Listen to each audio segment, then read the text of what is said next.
Celso entrega sua alma à ambição e promete lealdade total a Sandra, tornando-se cúmplice de uma farsa perigosa. Do outro lado, Stella vê seu mundo desmoronar ao acreditar ter sido traída, sem imaginar que tudo não passa de uma cruel armação da falsa baronesa.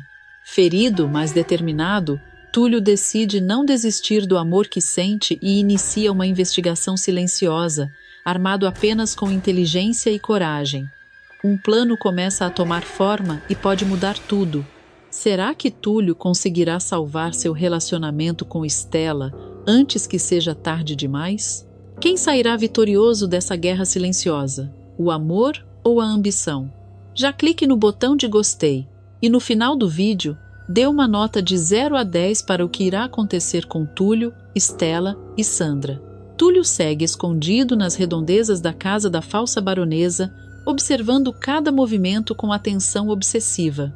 O médico anda de um lado para o outro, inquieto, com os olhos fixos no portão da mansão, como se esperasse que, a qualquer instante, a verdade saltasse diante dele. O beijo armado ainda ecoa na sua mente como uma punhalada, misturado à imagem de Stella se afastando, fria, acreditando numa mentira cuidadosamente encenada feita pela farsante. O silêncio da rua o irrita. Nada acontece. Nenhuma visita suspeita, nenhuma conversa reveladora. Apenas o som distante da cidade e o peso da impotência. Túlio passa a mão pelo rosto, frustrado, e deixa escapar um desabafo quase sufocado. Droga! Nada! Nada de estranho, nada fora do lugar. Nada que eu possa usar para provar para Stella que eu fui vítima de uma armação. Ele encara a casa uma última vez, com raiva contida. Mas isso não acaba aqui. Eu não vou desistir. Eu vou voltar. Essa mulher não me engana. Decidido a ir embora antes de levantar suspeitas, Túlio vira a esquina apressado e acaba esbarrando em alguém com força. Ao erguer o olhar, o sangue parece gelar nas veias. É Celso. O choque inicial rapidamente se transforma em irritação. Olha por onde anda, Celso. Ou isso também faz parte dos seus joguinhos? Celso ajusta o paletó com calma exagerada, analisando o Túlio de cima a baixo, como quem saboreia a derrota do outro.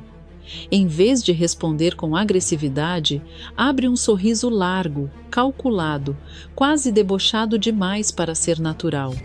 Nossa!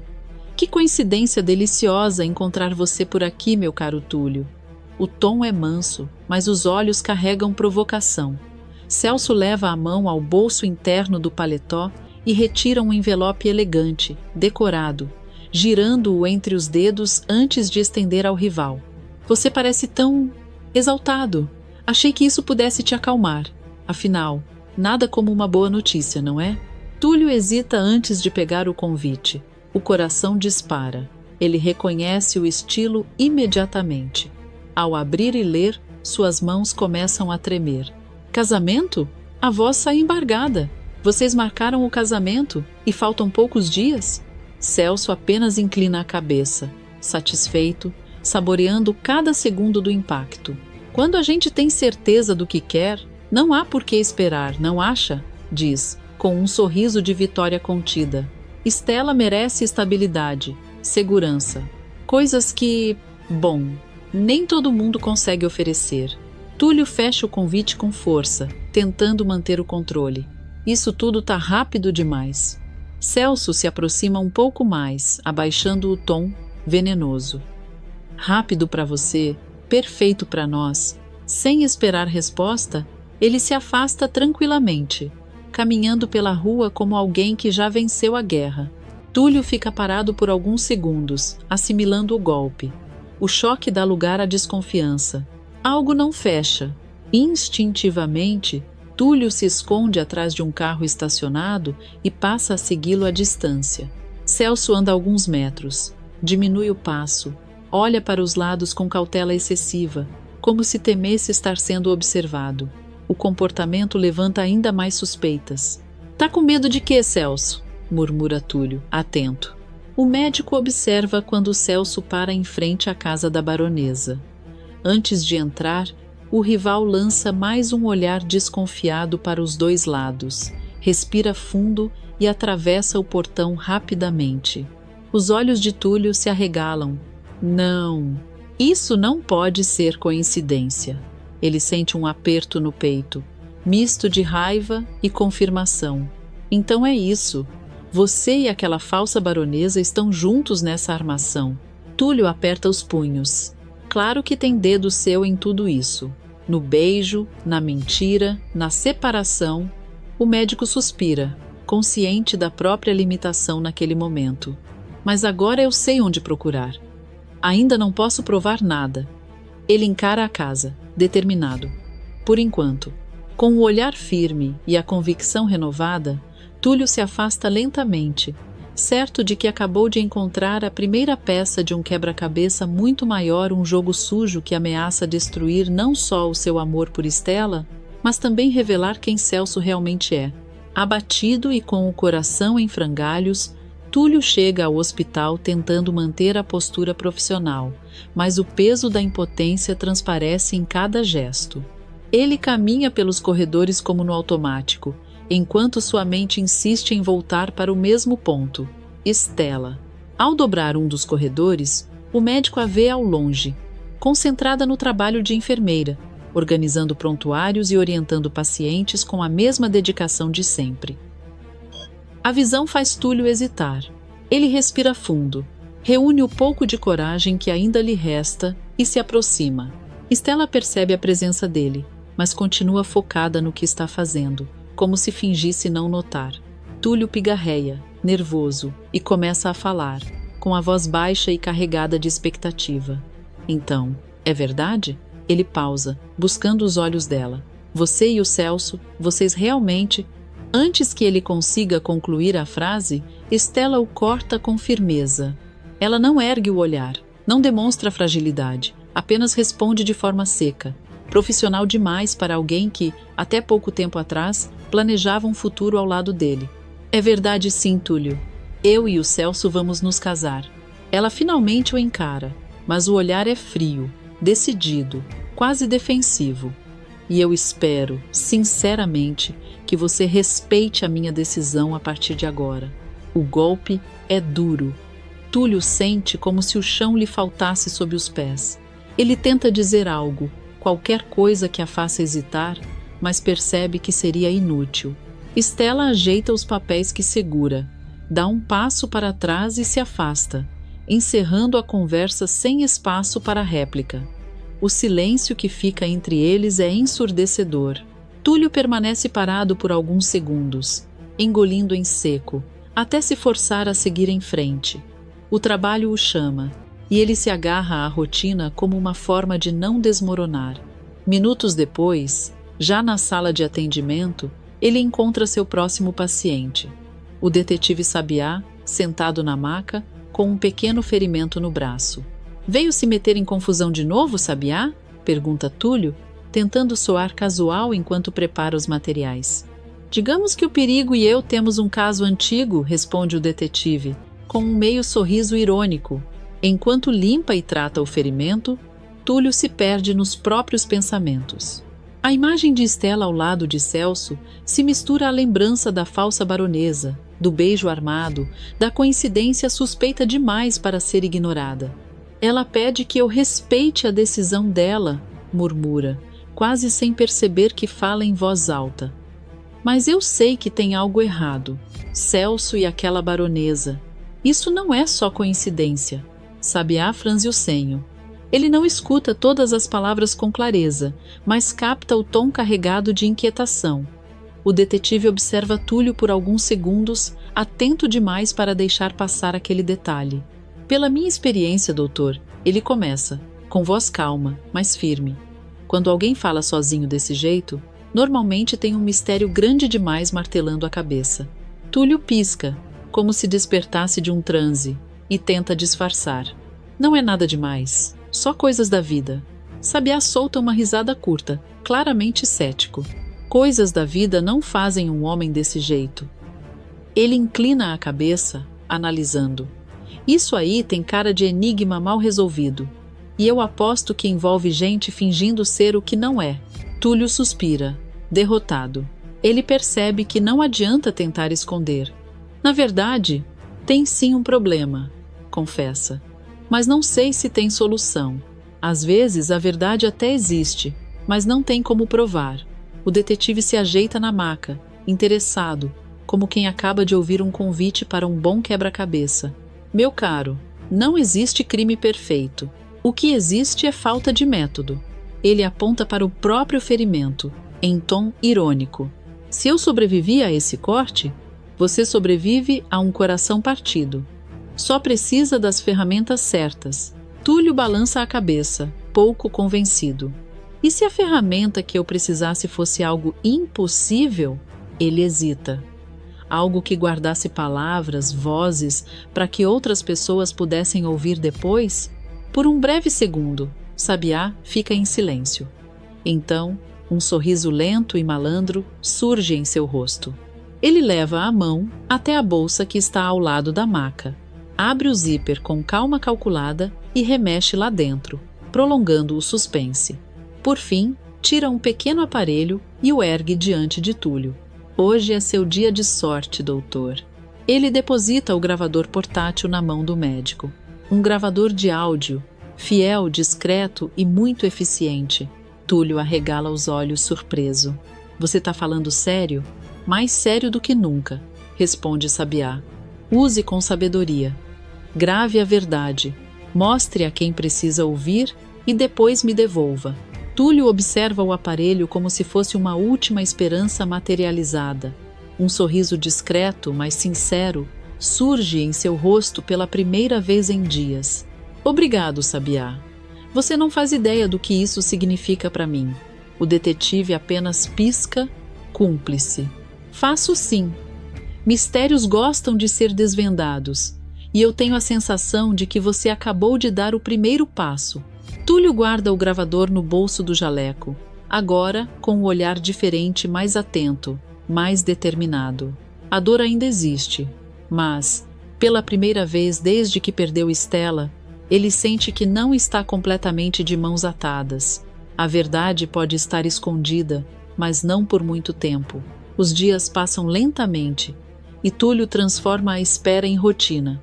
Sempre que pode, ele retorna às redondezas da casa da falsa baronesa, observando cada movimento, cada carro que passa, cada sombra que se projeta no portão. A ansiedade o consome, mas a esperança de flagrar algo errado o mantém firme.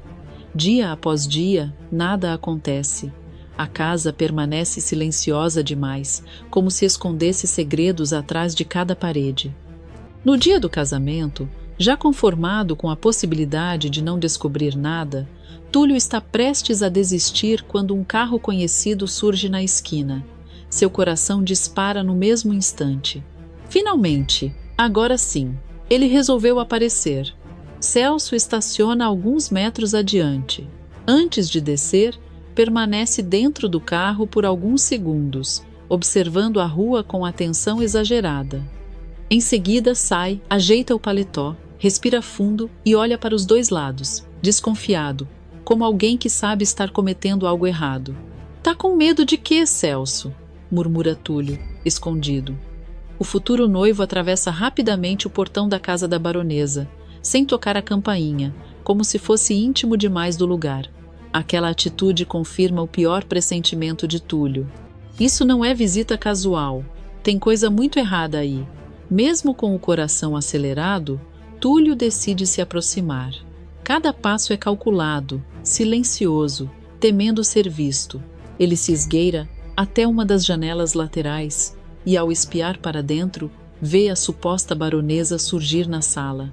Em poucos segundos, ela retira o chapéu, o lenço, o sotaque forçado, revelando quem realmente é. Túlio arregala os olhos, chocado. Minha nossa! Então é isso. Essa mulher nunca foi baronesa coisa nenhuma. É uma criminosa. Ele observa atento quando Celso se aproxima dela com naturalidade demais para alguém que deveria estar a caminho do próprio casamento. O que você está fazendo aqui, Celso? Minutos antes de subir ao altar, sussurra Túlio. Agora tudo faz sentido. Sem perder mais tempo, ele leva a mão ao bolso, retira o gravador e aperta o botão vermelho. Decidido. Chegou a hora da verdade. Do lado de dentro, Sandra cruza os braços e encara o irmão com ironia, a voz carregada de sarcasmo. Ora, ora! Que visita rápida, irmãozinho! Ela sorri torto. Não devia estar se casando com a enfermeirinha agora? Celso se aproxima dela sem cerimônia e a envolve num abraço confiante, quase comemorativo. Daqui a alguns minutos, eu vou estar no altar, sorrindo, dizendo que aceito. Ele ri baixo. Eu só vim agradecer mais uma vez. Se não fosse você e aquele teatro ridículo de baronesa, eu nunca teria conseguido separar a Estela do Túlio. Túlio sente o estômago revirar ao ouvir cada palavra. Então era tudo mentira, tudo calculado. Sandra se afasta do abraço e ajeita o cabelo, satisfeita. Ah, meu irmão, você sabe que eu faço qualquer coisa para ver você feliz, ela fala com desdém. Mas felicidade também tem preço. Quero o Candinho fora do meu caminho e aquela fábrica nas minhas mãos. Afinal, me esforcei tanto para botar fogo naquele lugar e o roubo das joias nem deu o resultado que eu esperava.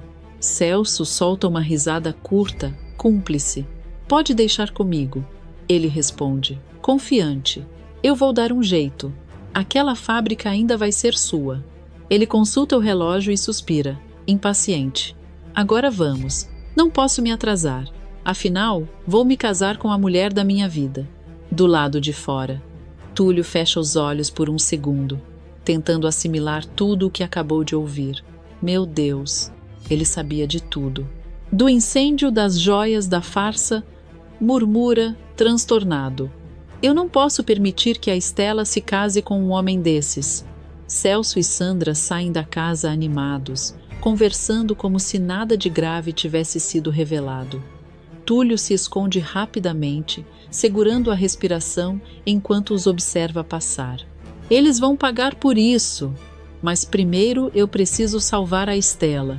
Para seu desespero, os dois entram no carro.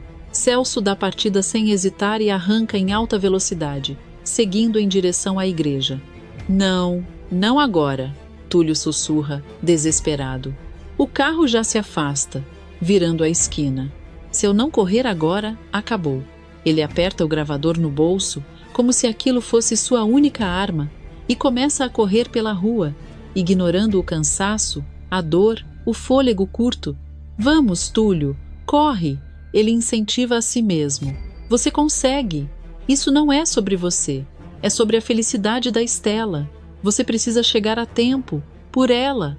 O som apressado de seus passos ecoa pela rua, enquanto o destino do casamento começa a ser decidido numa corrida contra o tempo. Poucos minutos depois, a igreja já está tomada por um clima de expectativa. As flores estão impecáveis, os bancos cheios, e o murmúrio dos convidados ecoa baixo, como se todos sentissem que aquele casamento carrega algo além de amor. Celso surge pela porta principal, ajustando o terno com um sorriso treinado, desses que convencem à primeira vista, mas escondem segredos demais. Ele caminha pelo corredor central com passo firme, cumprimentando alguns conhecidos com acenos rápidos, sempre atento ao redor, como se temesse que algo ou alguém pudesse surgir a qualquer instante. As crianças são as primeiras a reagir. Anabela bate palmas com empolgação sincera, arrancando risadinhas de outros pequenos. O gesto inocente emociona parte dos convidados. Celso retribui com um sorriso contido, quase humilde, mas por dentro vibra. Para ele, aquela cena é a prova de que tudo está exatamente onde deveria estar. Ao chegar ao altar, ele encontra Candinho e Dita, escolhidos como padrinhos. Candinho observa o noivo com carinho, sem imaginar a bomba prestes a explodir.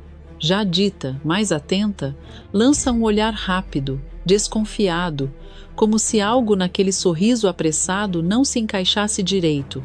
Tentando quebrar o clima, Celso comenta, num tom que mistura ansiedade e falsa leveza. Tomara que Estela não demore. Confesso que tô doido para acabar logo com essa espera e começar minha vida de casado. Candinho sorri, emocionado. enquanto Dita apenas concorda com a cabeça, ainda desconfiada daquele nervosismo exagerado. Antes que qualquer outro comentário surja, a igreja se silencia. A marcha nupcial começa a tocar, e o coração de Celso dispara. Seus olhos brilham, mas não exatamente de emoção, é urgência. A porta se abre lentamente, revelando Stella. O vestido é impecável, delicado, arrancando os suspiros dos convidados. Ela caminha pelo corredor com passos calculados, segurando o buquê com força. Por fora, parece a noiva perfeita. Por dentro, está em frangalhos. A cada passo, seus pensamentos gritam mais alto.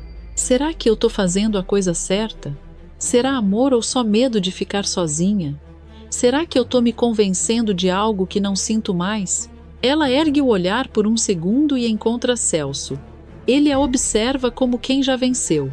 Ao vê-la se aproximar, não esconde a satisfação e dispara, com entusiasmo quase teatral. Você tá maravilhosa, Stella. Nunca vi ninguém tão linda. Eu sou o homem mais sortudo do mundo por você ter me escolhido. Stella agradece com um sorriso contido, tenso. Alguns convidados interpretam como timidez, outros percebem o desconforto. O sorriso não chega aos olhos, algo ali não encaixa. O padre se posiciona, abre o livro e começa a cerimônia com serenidade. Mas antes mesmo de completar a segunda frase, Celso se inclina levemente para a frente e interrompe, num tom apressado, quase impaciente. Padre, me desculpa, mas será que a gente não pode ir direto ao que importa? É que eu esperei demais por esse momento. Não vejo a hora de chamar Stella de minha esposa. Um murmúrio discreto percorre a igreja. Stella se surpreende com a pressa e o encara por um segundo, tentando entender aquele desespero.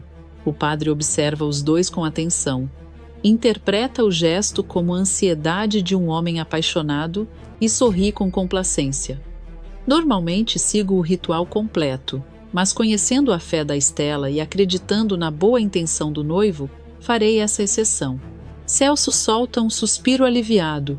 Ele não quer espaço para perguntas, nem tempo para dúvidas. O padre então faz a pergunta decisiva, olhando diretamente para o noivo. Celso, você aceita Stella como sua legítima esposa e promete ser fiel na alegria e na tristeza, na saúde e na doença, amá-la e respeitá-la todos os dias da sua vida? Sem hesitar, quase atropelando o silêncio sagrado, Celso responde: eu aceito. O padre se vira para Stella. O clima muda. O silêncio pesa. Até as crianças percebem.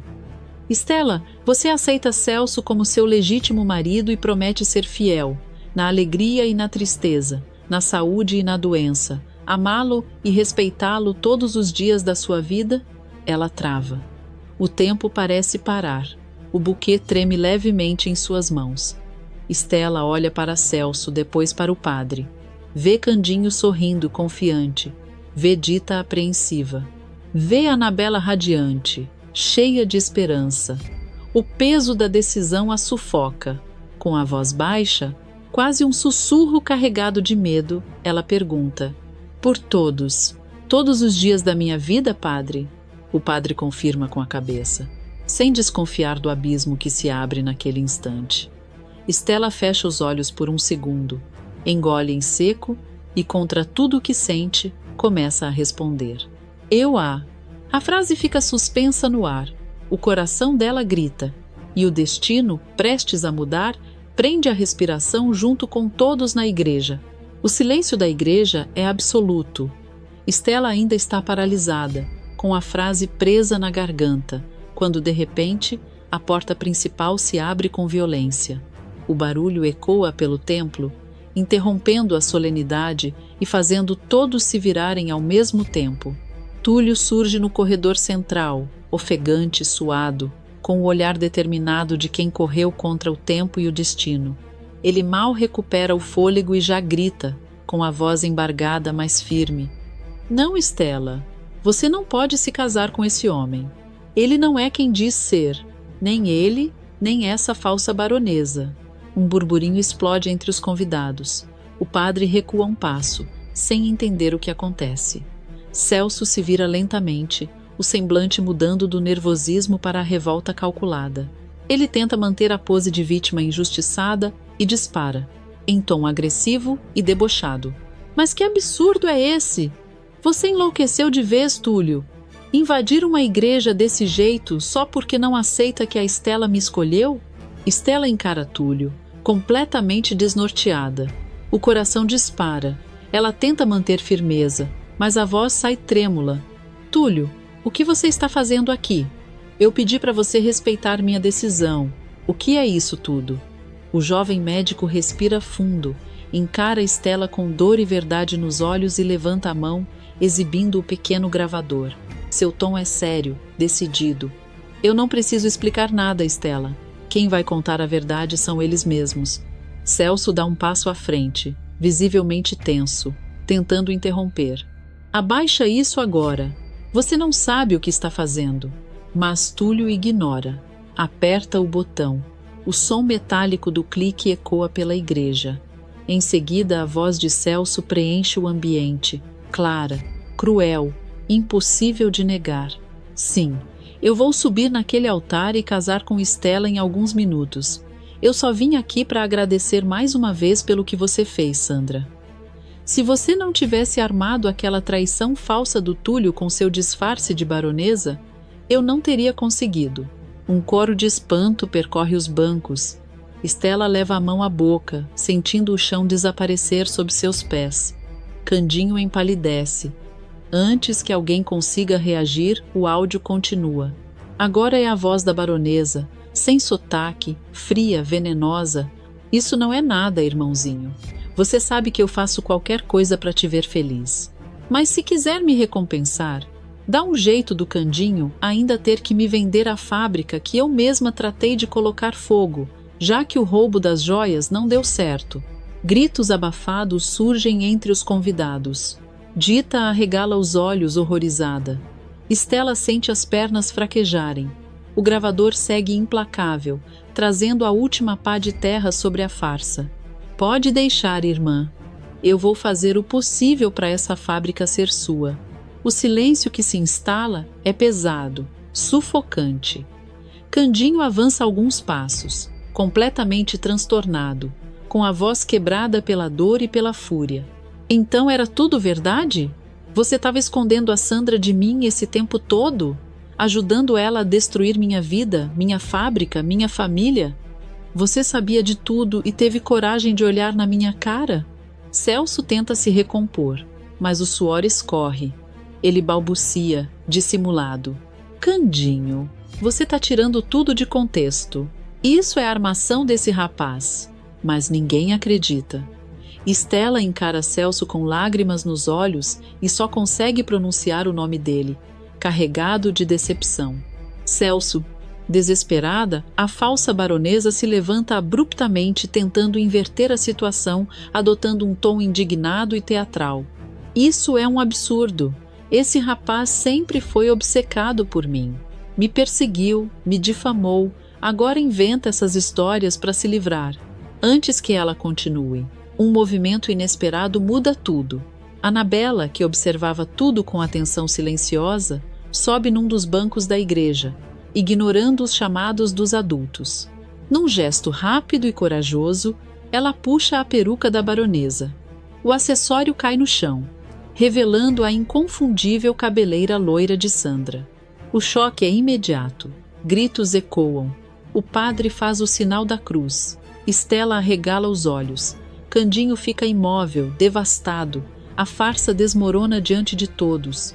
E, naquele instante, não restam mais dúvidas. O casamento acaba de virar o maior escândalo que aquela igreja já testemunhou. O clima dentro da igreja é de tensão absoluta. Após a peruca no chão e a verdade escancarada, Celso sente o cerco se fechar. O sorriso arrogante desaparece por completo, dando lugar ao desespero puro. Ele tenta reagir, ergue as mãos como quem implora e começa a falar atropeladamente, buscando qualquer brecha para escapar. Não escutem isso. Nada disso é verdade. Eu não sabia que essa mulher era a Sandra. Eu fui enganado também. Esse rapaz é um mentiroso, um falsário. Ele só quer destruir o nosso amor, Stella. Celso se aproxima da noiva, tentando tocar em sua mão, mas Stella recua com repulsa. O olhar dela agora não é mais de dúvida, é de revolta profunda. A voz sai firme, carregada de decepção e dor. Nosso amor? Você ainda tem coragem de chamar isso de amor? Eu não posso me casar com um homem que mente para a própria família, que engana meus amigos e ainda se alia a uma criminosa. Você não é só um mentiroso, Celso. Você é um monstro. O murmúrio dos convidados vira indignação aberta. Alguns se levantam, outros cochicham revoltados. Dita leva a mão ao peito abalada. Candinho, por sua vez, já não consegue mais se conter. Ele arregaça as mangas da camisa lentamente, os olhos marejados de raiva, e começa a caminhar na direção dos dois irmãos, cada passo pesado como uma sentença. Vocês acham mesmo que isso vai ficar barato? Acham que dá para brincar com a vida dos outros e sair andando? Se Sandra não estava morta ainda, é hoje que ela vai descobrir o que é bater as botas de verdade? Sandra engole seco. Pela primeira vez, a vilã perde completamente o controle. Ela segura o braço de Celso com força, tentando recuar, enquanto fala num tom falsamente calmo. Candinho, vamos conversar. Não precisa disso. Violência não leva a nada. Celso, pálido, percebe que não há mais argumento que o salve. Ele tenta contemporizar, com a voz trêmula. Não, Candinho, isso não vai ser necessário. A gente pode resolver tudo civilizadamente. Mas o medo já domina os dois. Trocam um olhar rápido, cúmplice e desesperado. Num impulso, Celso puxa Sandra pela mão e os dois saem correndo pelo corredor central da igreja, empurrando convidados, derrubando bancos e causando ainda mais revolta. Stella observa tudo, estática, como se finalmente enxergasse quem Celso sempre foi. Do lado de fora, na pressa da fuga, os dois não percebem o perigo que os aguarda logo à frente. Policarpo, o burro de estimação de Candinho, que havia sido amarrado ali perto para acompanhar a festa, ergue as orelhas ao ver os pilantras correndo. Num reflexo quase providencial, o animal empina e desfere um coice certeiro. Uma pata atinge Celso em cheio no peito, a outra acerta Sandra com força. Os dois são lançados para trás e voam alguns metros, caindo estatelados no chão. Dentro da igreja, o impacto é ouvido. Os convidados correm para fora. Candinho chega a tempo de ver a cena e solta, entre surpreso e satisfeito. Vixe, até o Policarpo não aguentou tanta safadeza. Para completar o azar dos salafrários, ao se levantarem gemendo de dor, Celso e Sandra dão de cara com o sargento da polícia, que estava ali como convidado e também como alguém que acompanhou de perto o desaparecimento da moça que agora vê diante de si. O policial cruza os braços, sério, e encara os dois sem nenhuma piedade. Ao perceberem quem está à frente deles, os irmãos arregalam os olhos e gritam ao mesmo tempo, em puro desespero. Não pode ser! O sargento dá um passo à frente, com voz firme e autoridade incontestável. Pode ser sim, e vai ser. Os dois estão presos. Alguns minutos depois, com o tumulto controlado, Celso já é colocado na viatura, algemado, ainda tentando murmurar desculpas que ninguém mais escuta. Sandra segue logo atrás, derrotada, sem máscara, sem disfarce, sem poder. De volta à igreja, os convidados permanecem sentados, em silêncio, tentando entender tudo o que aconteceu. Não há mais noivo no altar, não há mais casamento, apenas a sensação de livramento. Stella permanece de pé, respirando fundo, enquanto Túlio a observa de longe, com o coração acelerado, sabendo que a verdade venceu ainda que tenha chegado no último segundo. O silêncio que toma conta da igreja após a saída dos policiais é profundo. Ainda há resquícios do escândalo no ar, bancos fora do lugar, convidados em choque e corações acelerados. No centro daquele cenário de caos e verdade revelada, Stella permanece imóvel por alguns segundos, respirando fundo, como se estivesse finalmente se libertando de um peso que carregava há tempo demais. Ela fecha os olhos por um instante, inspira profundamente e, ao abri-los, encontra o olhar de Túlio, um olhar firme, acolhedor, carregado de amor e proteção. Não há mais dúvidas nem medo, apenas certeza. Alguns convidados cochicham, ainda desconfiados do que pode acontecer a seguir. Outros observam atentos, curiosos, esperando a próxima reviravolta. Stella então toma uma atitude que ninguém esperava. Dá o primeiro passo em direção a Túlio, depois outro e mais outro. Cada passo é acompanhado por suspiros, olhares atentos e um silêncio quase sagrado, quando para diante dele, Stella segura suas próprias mãos, visivelmente emocionada, mas com a voz firme. Ela decide abrir o coração ali, diante de todos, como se o mundo inteiro precisasse ouvir aquela verdade. Túlio, você me salvou uma vez naquela represa, quando eu achei que tudo estava perdido.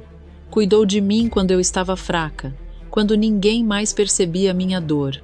E hoje você me salvou de viver ao lado de um crápula, de cometer o maior erro da minha vida. Túlio engole em seco, emocionado. Os olhos marejam. Stella continua, com a voz embargada, mas decidida. Depois de tudo isso, eu entendi. Entendi que amor não é medo, não é imposição, não é mentira. Amor é cuidado, é verdade, é coragem. E você sempre esteve ao meu lado, mesmo quando eu virei as costas para você. Ela dá mais um passo, ficando ainda mais próxima, e conclui, arrancando suspiros de todos. Por isso, eu sei que você é o homem certo para cuidar de mim para sempre. Túlio, você aceita casar comigo agora mesmo? Um murmúrio atravessa a igreja. Alguns convidados arregalam os olhos, outros sorriem emocionados. Dita leva a mão à boca, quase chorando. Candinho observa tudo com orgulho e alívio. Anabela vibra, já entendendo o que está prestes a acontecer. Túlio, ainda atônito, demora apenas um segundo para responder. O sorriso surge misturado às lágrimas, e ele fala com a voz firme de quem nunca teve tanta certeza na vida. Eu aceito. Eu aceito sem pensar duas vezes, porque chegou a hora de você casar com alguém que te respeita, que te protege e que te ama de verdade, Stella. O clima muda completamente. O peso dá lugar à esperança. Stella sorri como não sorria há muito tempo e se vira para o altar, olhando diretamente para o padre, que acompanha tudo com surpresa e emoção. Ela então anuncia, quase rindo de nervoso e felicidade: pois então pode dar continuidade ao casório, seu padre.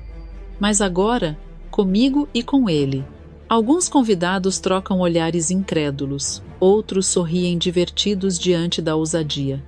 O padre ajeita a batina, pigarreia levemente e responde com serenidade e um leve sorriso. Confesso que não é o casamento mais convencional que já celebrei, mas se há amor verdadeiro, honestidade e consentimento, quem sou eu para impedir? Ele olha para Túlio e Stella e conclui, com solenidade: se ela escolheu casar com você e você aceitou esse chamado, então só me resta dizer uma coisa: pode beijar a noiva. Sem hesitar, Túlio segura o rosto de Stella com carinho. Os dois se aproximam e se beijam apaixonadamente, num beijo longo, intenso, libertador, que sela não apenas um casamento, mas a vitória do amor sobre a mentira, da verdade sobre a manipulação. A igreja explode em aplausos. Alguns convidados se levantam, outros jogam arroz, flores improvisadas, lenços ao alto. Anabela bate palmas com entusiasmo, rindo e comemorando. Candinho sorri aliviado, emocionado, sentindo que a justiça finalmente foi feita. No meio da festa improvisada, Stella e Túlio se abraçam, conscientes de que aquele não era apenas um final feliz, era um recomeço. Um amor que sobreviveu à armação, à dor e à dúvida, para nascer ainda mais forte, ali mesmo, no altar onde a mentira quase venceu, mas a verdade chegou a tempo. A mansão de Candinho surge envolta por um silêncio inquietante.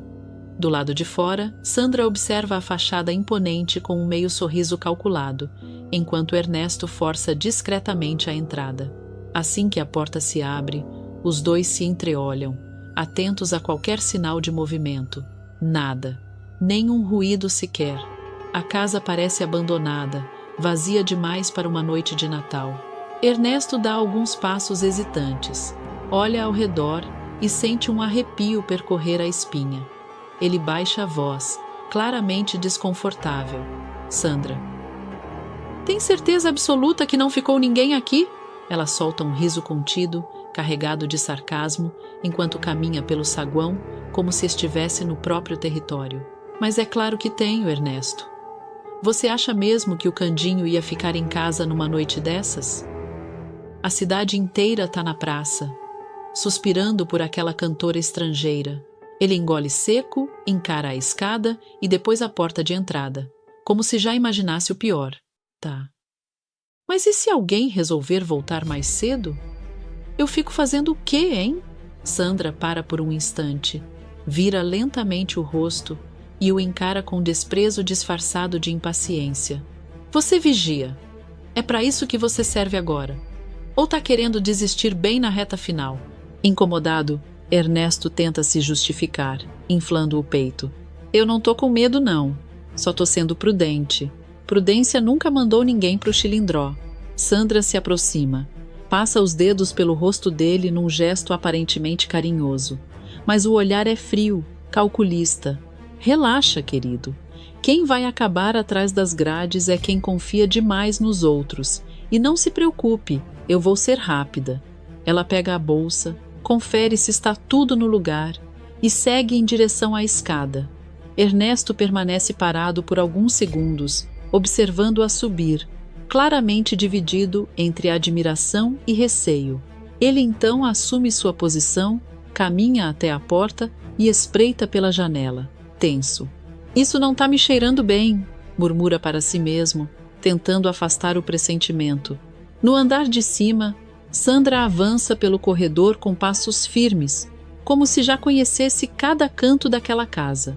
O salto ecoa levemente no piso, mas ela não demonstra qualquer pressa. Pelo contrário, parece saborear cada segundo da invasão, como se estivesse retomando algo que considera seu por direito. Ao passar pelo corredor, ela se depara com o grande retrato de Anastasia. Por um breve instante, desacelera o passo. Encara a imagem da tia com um sorriso torto. Até você resolveu ficar para me ver vencer, é? Provoca, em tom de deboche.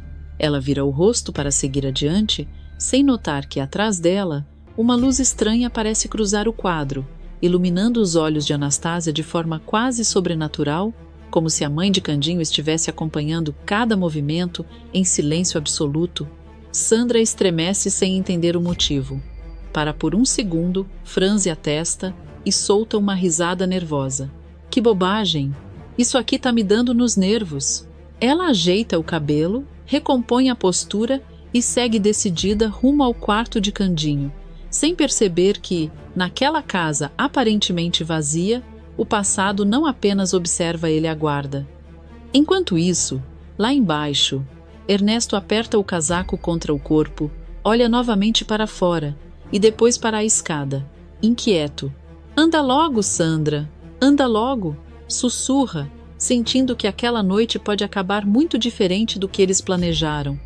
E o silêncio da mansão parece responder, pesado, como um aviso. A praça central da cidade está tomada por uma multidão ansiosa. Luzes coloridas cortam o céu da noite de Natal, enquanto o burburinho cresce a cada segundo. Quando a banda inicia os primeiros acordes, um silêncio respeitoso se instala. Surge no palco Doris River, envolta por uma capa reluzente e usando uma máscara enigmática que esconde o rosto, mas não o talento. Assim que Dita começa a cantar em inglês, a reação é imediata. Olhares se cruzam, pessoas se aproximam do palco, a voz ecoa forte, segura, carregada de emoção. Ali, por alguns minutos, Dita não é a mulher humilhada dos últimos dias. Ela volta a ser grande, volta a ser estrela. A cada nota, o público vibra. Alguns se emocionam sem saber explicar o motivo. Outros murmuram comentários cheios de admiração. Quem é essa mulher? Pergunta alguém na multidão. Nunca ouvi nada igual, responde outro, encantado. Atrás da cortina lateral do palco, Lourival observa tudo com um sorriso satisfeito, quase ganancioso. Ele cruza os braços, faz cálculos mentais e mal consegue esconder o brilho nos olhos ao perceber que criou um fenômeno. No palco, Dita sente o coração disparar. Os aplausos começam antes mesmo da última nota. Quando a música termina, a praça explode em gritos, assobios e palmas. O nome Doris River ecoa como um coro. Dita se emociona. Os olhos marejam por trás da máscara. Obrigada, obrigada, diz ao microfone, com a voz embargada. Ela se curva, toca o peito, respira fundo. Ao sair do palco, ainda atordoada pela recepção, ela vai direto até Lourival. O sorriso que traz no rosto é misto de alegria e esperança. Eu posso tirar a máscara agora, não posso? Pergunta, quase infantil. Posso falar para todo mundo quem eu sou de verdade? Lourival demora alguns segundos para responder. O olhar dele percorre a praça, o público em êxtase, os produtores empolgados. Quando fala, o tom já não é o mesmo do combinado inicial. Agora não, diz, medindo as palavras. Acho melhor você continuar assim. O mistério está funcionando. Dita paralisa. O sorriso se desfaz aos poucos. Como assim agora não? Questiona, confusa. Não foi isso que a gente combinou. Você disse que hoje seria o dia. Lourival suspira, como se estivesse lidando com uma criança que não entende o jogo. Olha em volta, Dita. Escuta esses aplausos.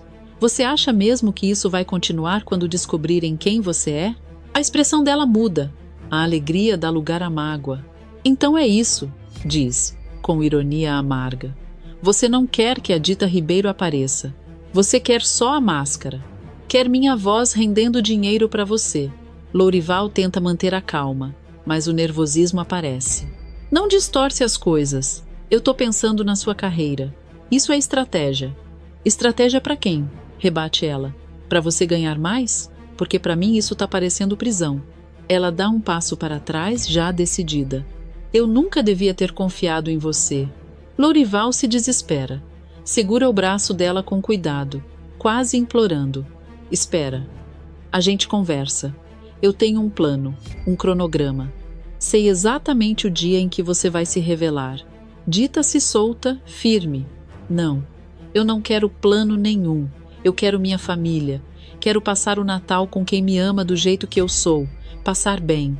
Ela vira as costas. Lourival ainda tenta chamá-la. Dita, por favor. Mas ela não olha para trás. Caminha apressada, atravessa os bastidores e some em meio à multidão, levando consigo a máscara e o sucesso que ele julgava controlar. Sozinho, Lourival passa a mão pelos cabelos, sentindo um frio estranho no estômago. A euforia dá lugar à preocupação.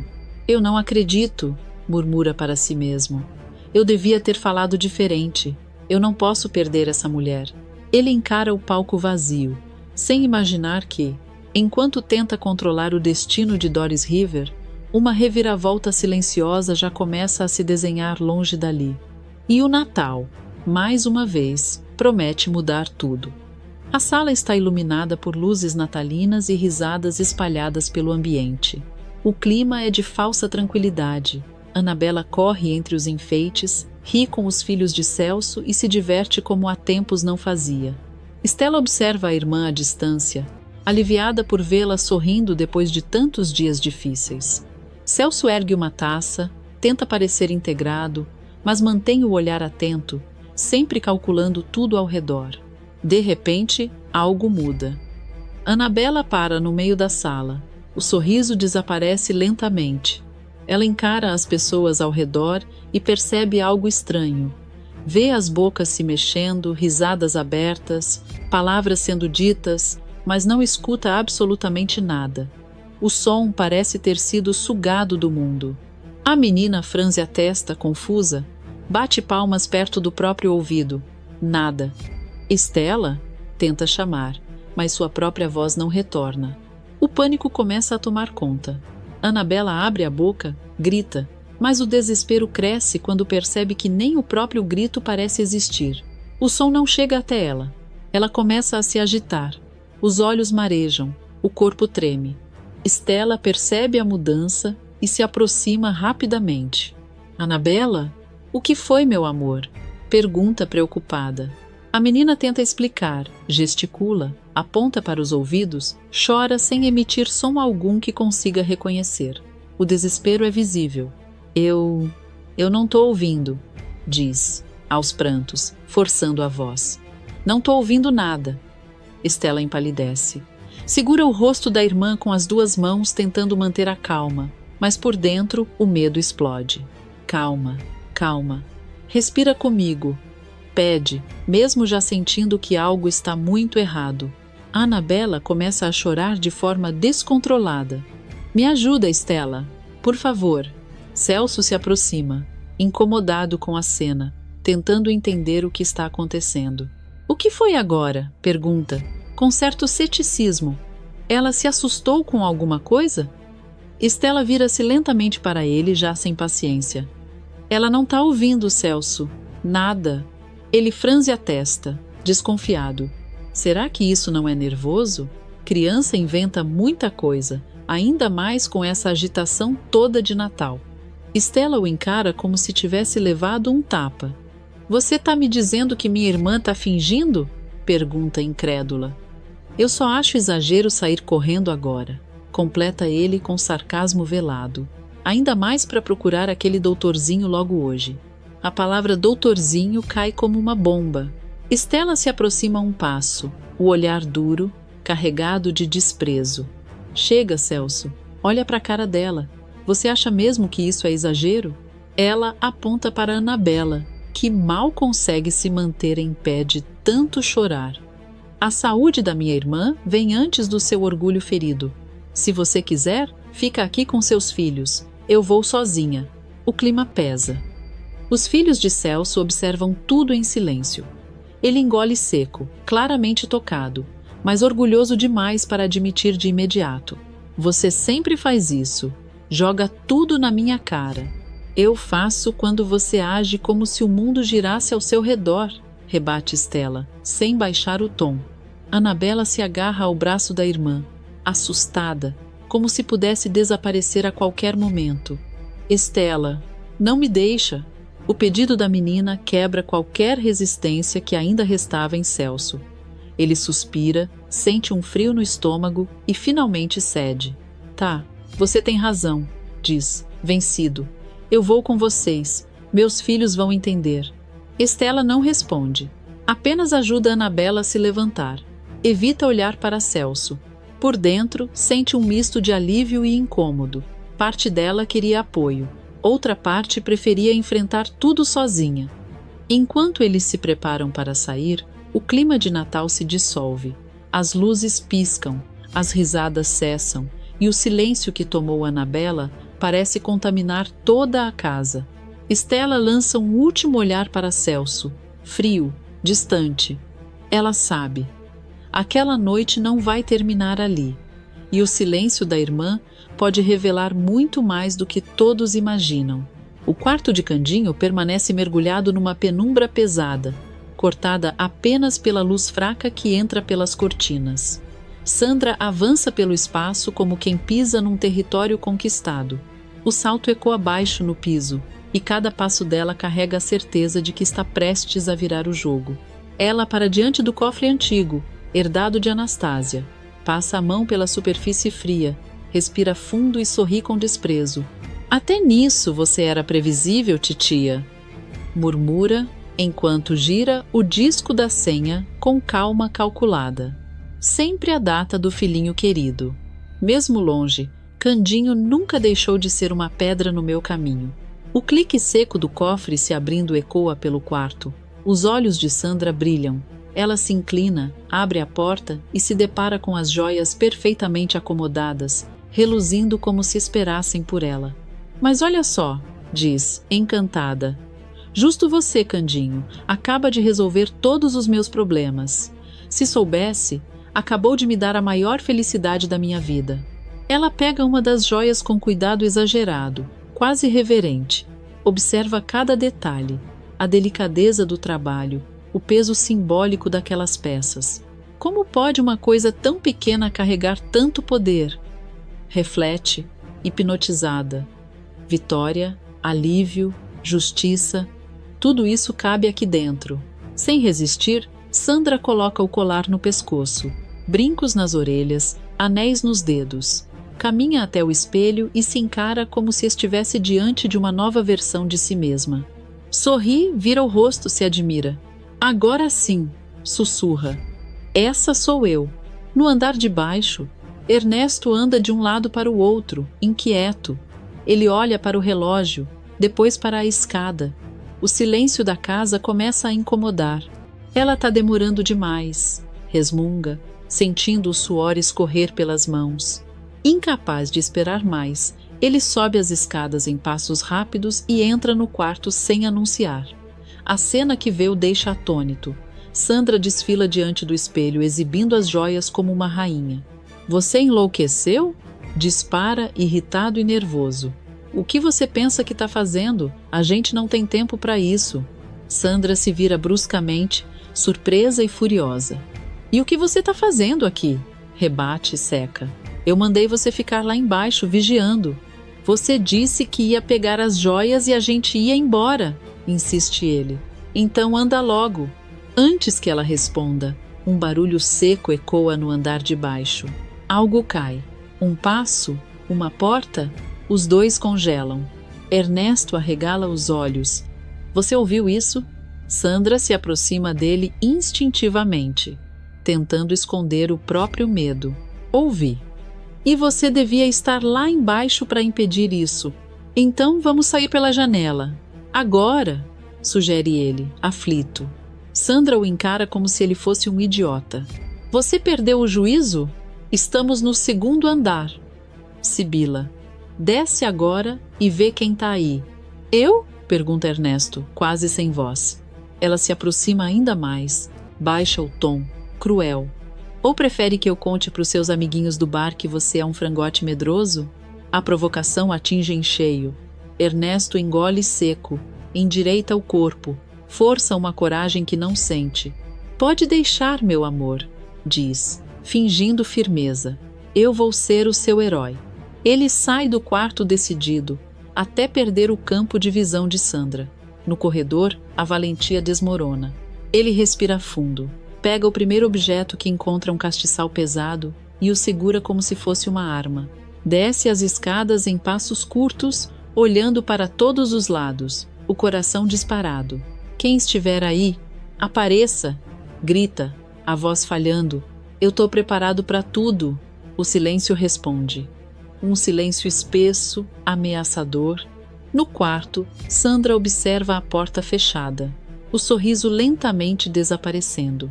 A euforia dá lugar a um incômodo estranho. Ela tira as joias com cuidado excessivo, guarda tudo num pequeno saco e o aperta contra o peito. Por um segundo, o espelho parece refletir algo além dela. Sandra vira o rosto rapidamente. Para com isso! Sussurra, tentando se controlar. Nada vai estragar esse momento. Mas a sensação de que algo está fora do lugar insiste em ficar. E a mansão, silenciosa demais, parece observar cada passo. Sozinha no quarto de Candinho, Sandra continua a se admirar diante do espelho, girando lentamente o corpo, testando o peso das joias no pescoço e nos pulsos, como se estivesse vestindo uma coroa invisível. O brilho reflete nos olhos da vilã, que sorri satisfeita, respirando fundo, sentindo-se finalmente acima de tudo e de todos. Por alguns segundos, ela esquece Ernesto. Esquece o perigo, esquece a pressa. Só existe ela e a vitória. De repente, um grito rasga o silêncio da mansão. Um som abafado, masculino, desesperado. Sandra congela. O sorriso some. O coração dispara. Ela se vira para a porta, engolindo em seco, tentando manter o controle. Ernesto? Que palhaçada é essa? Tá tentando me assustar agora? Nenhuma resposta. O silêncio que vem em seguida é ainda mais cruel, um silêncio pesado, opressor, que parece crescer pelas paredes da casa. Sandra sente um arrepio subir pela espinha. O ar fica mais rarefeito. O brilho das joias já não parece tão bonito assim. A vilã começa a respirar curto, rápido demais. Seus olhos se enchem de inquietação. O controle, que sempre foi sua maior arma, começa a escapar pelos dedos. Com mãos trêmulas, ela tira uma joia, depois outra, quase arrancando do próprio corpo. Guarda tudo dentro de um pequeno saquinho, apertando-o contra o peito como se estivesse segurando a própria vida. Calma, calma, é só um susto. Você não vai perder tudo agora, não vai. Ela abre a porta do quarto e se depara com um corredor mergulhado na penumbra. As luzes parecem mais fracas, como se a casa estivesse conspirando contra ela. Sandra endireita a postura, finge coragem, ergue o queixo e dá o primeiro passo. Cada passo ecoa alto demais. O som do próprio salto no piso parece um aviso. Ela tenta ouvir qualquer coisa além do próprio coração, que bate tão forte que chega a doer. Ernesto, para com isso! Já passou da graça. Cadê você? Nada. Só o corredor. Só a escuridão. Ela avança mais alguns metros e de repente esbarra em algo. Um impacto seco. Um quadro. O retrato de Anastasia balança diante dela. Sandra levanta os olhos e dá um pulo para trás, assustada, como se tivesse visto um fantasma. O rosto da tia parece encará-la, severo, acusador. Por um segundo, Sandra perde completamente o ar, mas o medo rapidamente se transforma em ódio. O pânico vira fúria. Ela fecha os punhos, o olhar endurece. Não adianta me olhar assim! Você não está aqui! Acabou! Ela aponta o dedo para o retrato, tremendo. Agora quem manda sou eu. Essas joias são minhas. Minhas! Tomada pela raiva, Sandra desfere um golpe no quadro, que cai no chão com estrondo. O barulho ecoa pela mansão, amplificando ainda mais sua tensão. Logo depois, o corpo da vilã parece cobrar o preço. O ar falta. O peito aperta. A visão embaça. Sandra tenta respirar, mas o pânico se instala de vez.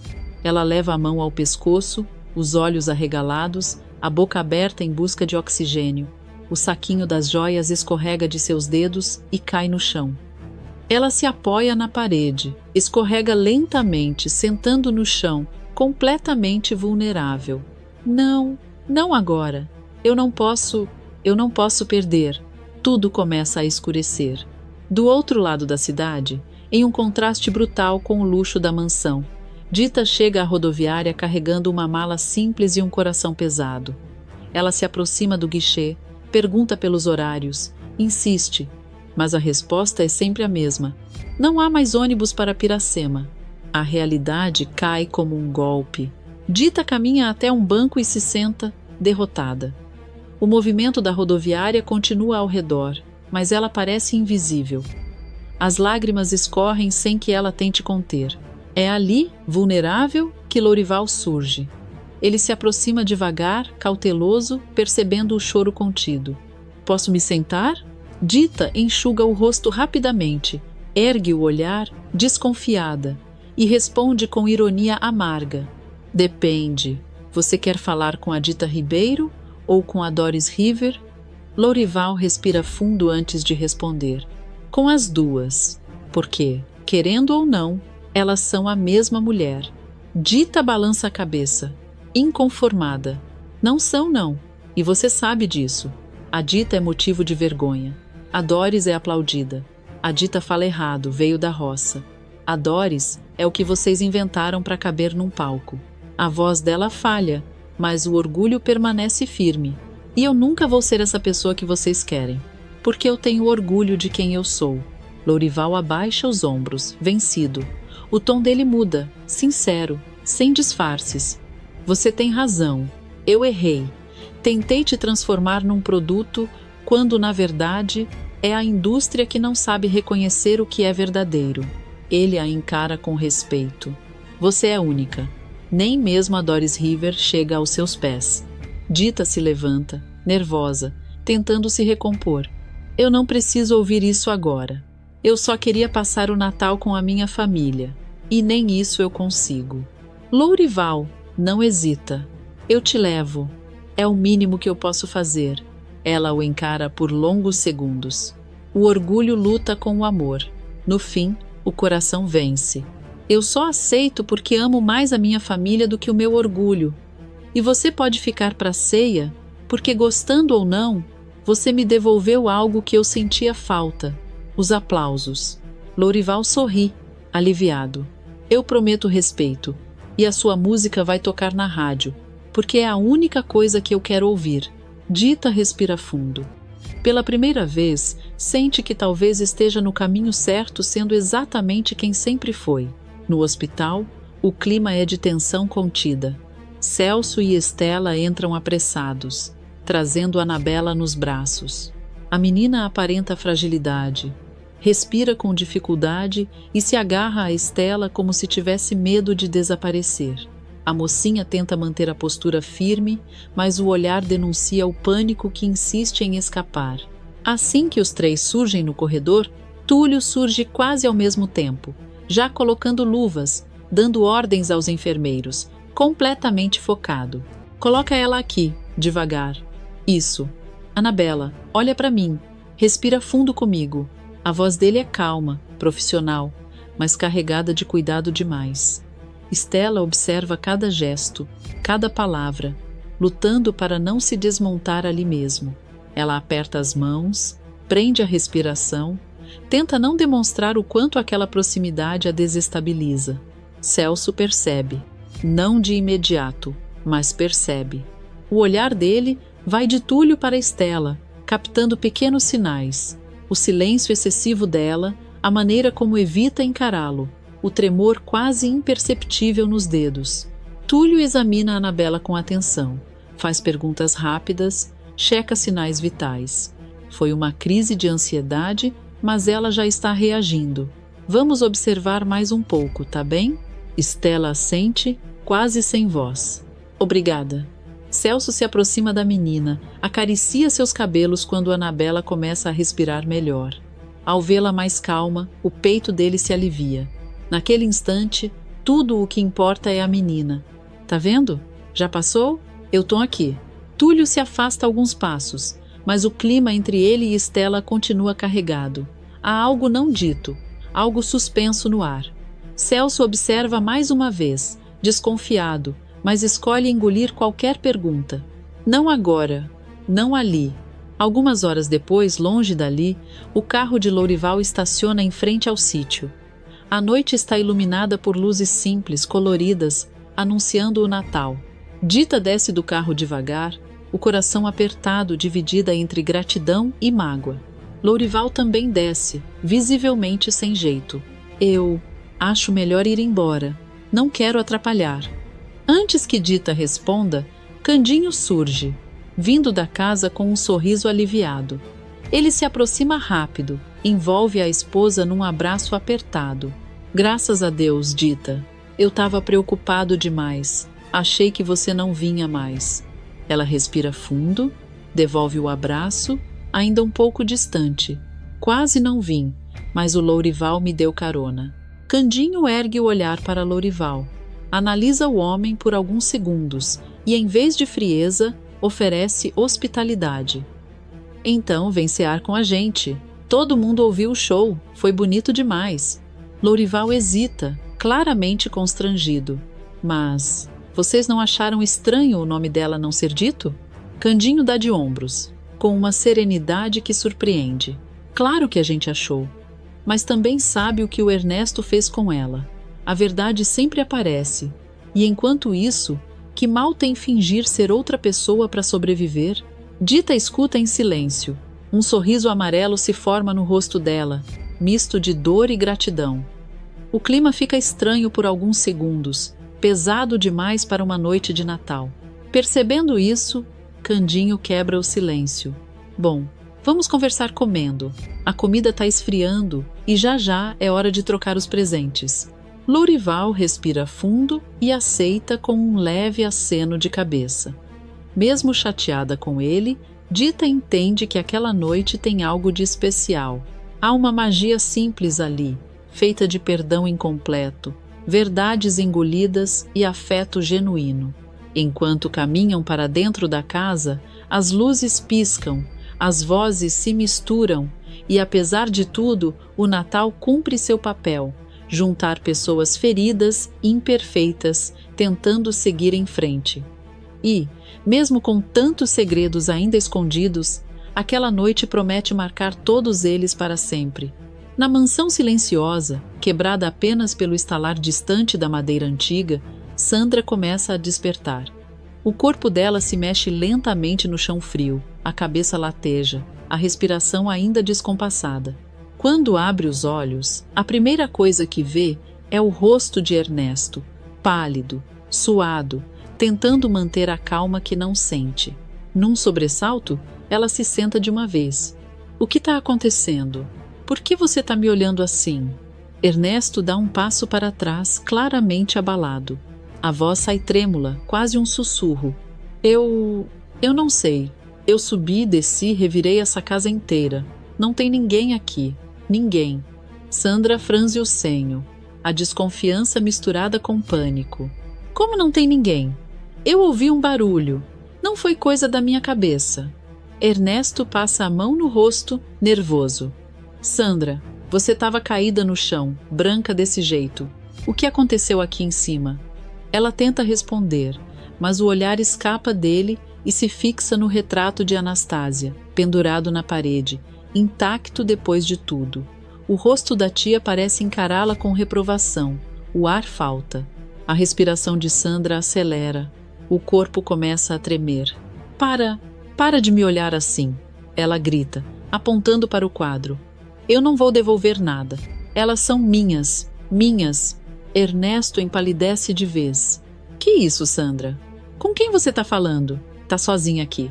Ela se levanta cambaleando, os olhos arregalados, a voz embargada pela histeria. Você se foi. E eu fiquei. Eu sobrevivi. Eu tô mais viva do que nunca. Nunca mais vai me tirar nada. Antes que Ernesto consiga segurá-la, Sandra sai correndo pelos corredores da mansão, como se estivesse sendo perseguida por algo invisível. Os passos ecoam, misturados aos gritos desconexos. Sandra, para com isso! Vai chamar atenção! Ele implora, correndo atrás. Os vizinhos vão ouvir. Ela chega à sala como um vendaval, empurrando móveis, derrubando porta-retratos, espalhando fotos pelo chão. Cada imagem quebrada parece aliviar momentaneamente sua fúria. Vocês nunca me quiseram viva. Nunca! Ela berra, fora de si. Ernesto finalmente consegue segurá-la pelos braços. Chega! Vamos embora agora! Você conseguiu o que queria. Para que esse escândalo? Aos poucos, Sandra parece voltar a si. O olhar fica perdido, confuso. De repente, o pânico retorna com força redobrada. Cadê? Ela pergunta, apalpando o próprio corpo. Cadê as joias? Estavam comigo. Onde estão? Ernesto arregala os olhos. Como assim? Você não tá com elas? Antes que possam procurar, um barulho seco interrompe a discussão. A porta da mansão se abre com força. Luzes invadem o ambiente. Policiais entram rapidamente, armas em punho. À frente deles, o delegado surge com um sorriso irônico, quase satisfeito demais para aquela noite de Natal. Sandra e Ernesto congelam. O delegado se aproxima, batendo palmas lentamente. Ora, parece que o Papai Noel resolveu caprichar no presente esse ano. Sandra Sampaio, viva, quem diria? O sarcasmo é evidente. Sandra engole em seco, o desespero estampado no rosto. Ernesto tenta dar um passo para trás, mas já é tarde. Isso é um engano, ele tenta dizer, sem convicção. Os dois ensaiam uma fuga desesperada, mas são rapidamente contidos pelos policiais. Algemas surgem. O som metálico ecoa pela mansão. Sandra olha ao redor, derrotada, como se finalmente entendesse que perdeu tudo. O plano, a ilusão de vitória, o controle. Enquanto é levada, o olhar dela cruza novamente com o retrato de Anastásia caído no chão. Pela primeira vez, não há ódio, apenas medo. A noite de Natal, que parecia perfeita para o crime, se transforma no cenário da derrocada definitiva. E o que era para ser a maior vitória de Sandra se torna o começo do seu fim.